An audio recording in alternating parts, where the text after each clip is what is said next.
The trailers for Battlefield 6 have finally been released, so as a fan of the series, I would like to share a few thoughts about the game and the series as a whole.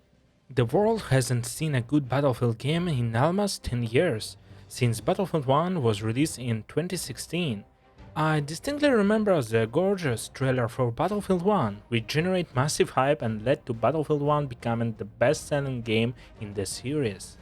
To this day, I still return to Battlefield 1 to enjoy the deepest level of immersion in Great War combat. Almost everything about the game is excellent, from the sound and graphics to the gameplay. The setting makes this game unique and one of the best World War I games.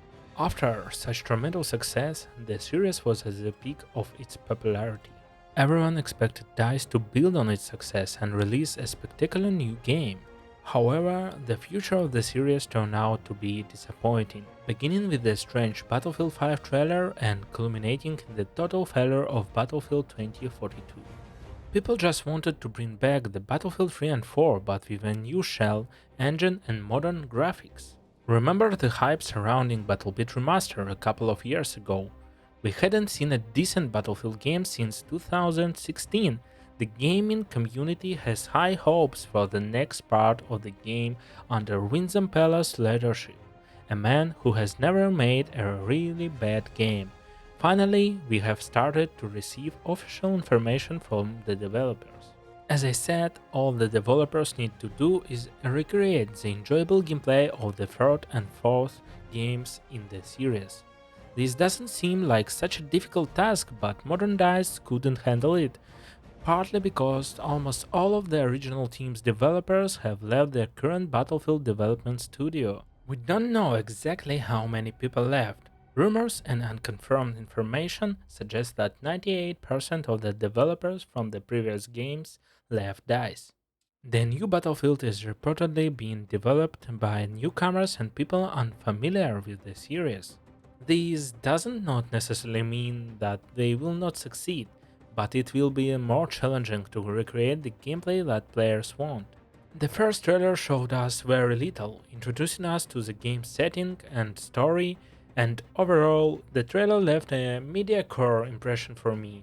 I mean, it couldn't compare to Battlefield 1 trailer, but it wasn't bad either, just a standard generic trailer for a modern war game. The most interesting part was saved for last, August 31st, when we were presented with the gameplay. At the beginning of the presentation, we were told about the features of the new part of Battlefield, the return of the class system, which the developers had removed for some reason in Battlefield 2042, shown the maps that will be available to players, and demonstrated the destruction, which according to the developers has been improved and redesigned once again. Overall, everything the developers told us was nice to hear, and all of the information about the new part is encouraging. And I really want to believe that this time everything they promise us will turn out to be true. But I really want to remind you how everyone reacted to the same Battlefield 2042 trailer at that time. The trailer also seemed to indicate that the game was heading in the right direction, emphasizing fun and spectacle, as was the case with Battlefield 3 and Battlefield 4. Remember how much fan service there was in those trailers, like the moment with Rendezvous, how happy players were to see that moment in the trailer, how nice it was to hear from the developers that they were listening to the players and wanted to bring back the experience from the old games, and how everything turned out in the end. We probably got the worst part of the series. The game was literally broken in every way. They destroyed the core gameplay by removing the class system, the maps were huge and empty, there were a bunch of bugs at release, and all of these cost full price with no single player, so I suggest you better take a look at the gameplay, because after a short presentation we were given the opportunity to watch the invited creators play the game. And what can be said based on what we saw? The game has definitely improved compared to 2042. I haven't played the game myself, but watching others play, it looks like a lot of fun. Although there are still some questions about the game. For example, there are questions about shotguns in the game. They seem too powerful for me. There were many moments during the presentation when players killed a huge group of enemies with a shotgun one after another, and the shotgun seems equally powerful at close and fairly long ranges. And considering that the assault class will be able to have two weapon slots, this seems even more unbalanced for me. Many players run around with an assault rifle in the first slot and a shotgun in the second, which create a super deadly combination. It's difficult to judge gunplay based solely on footage, as is the case with movement, but feedback is slowly starting to come in from people who have tried the game, and some of those who have played it report that there is virtually no recoil in the game. A former pro player, X Factor, who has long been familiar with the series, shared this information on Twitter. Gunplay in general lacks a skill gap and still found and appreciated in older BF titles. Practically everything and anything with almost zero recoil at any range and watch your target drop. There is also practically zero lead and drop needed outside of sniper and other sniper, aka slug shotgun. He also talks about problems with shotguns in the game and the ability of assault troops to carry two primary weapons.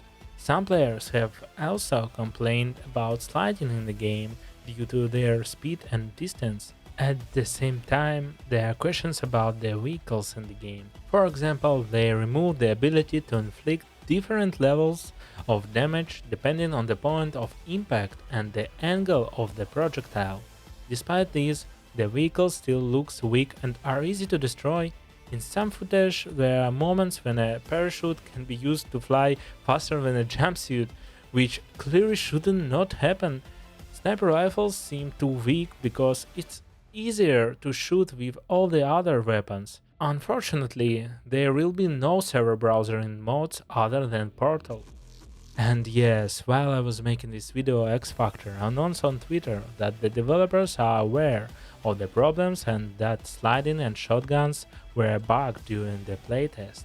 The developers promised to fix the problem and responded to most of the raised issues, promising to make corrections. If this is true, it inspires confidence that the game will only improve by the time it is released. Despite the caveats, the game's foundation is solid, and it feels as a Battlefield shoot. The developers have stated that they have no plans to add clown skins and will stick to a restrained military-style look. They have finally added a mechanic for dragging wounded teammates. It seems like they have implemented decent weapon customization. Additionally, the game system requirements aren't too high. Overall, my personal impressions of the presentation were positive. Despite my concerns, it's clear that even in beta the game runs quite smoothly. There were a few bugs, but they were minor. The game gives the impression of being a mix of Battlefield 3 and Battlefield Bad Company 2, which I think is a good thing. The developers have already started monitoring feedback and responding to players' criticism, as in the case with shotguns and sliding, so in the future, if necessary, they can fix the weapon balance and the game will only get better. The only thing that bothers me is the developers' statements about any class being able to use any available weapon, but they will create two modes, open weapons and closed weapons. In my opinion, it's better to keep weapon binding and avoid creating multiple modes that would divide the game's audience. In any case, that's better than leaving only the mode with free access to weapons for all classes. Despite its rough edges and shortcomings, the game looks pretty good. Although the audience wrote no pre-orders when the first trailer was released, the game ended up number 1 in the Steam sales rankings. However, I want to tell you again that pre-order is not worth it. We have been deceived many times by false promises and misleading trailers. Open beta testing will take place in the coming days, during which anyone can try out the game and decide whether to buy it or wait for reviews after its release. Even if you enjoyed the beta, don't rush into buying the game. The pre-order bonuses aren't worth it, and since it's a digital product, there is no point in pre-ordering the game. Let's wait together for the game to be released, and if it's really good, We can buy it then to support the developers. Well, we'll just have to wait for the open beta, when a lot will become clear. Fortunately, if you watch players' streams on Twitch, you received a key for early testing access. There is not long to go now. Let's hope this part doesn't disappoint us, guys. Thanks for watching and see you on the battlefield.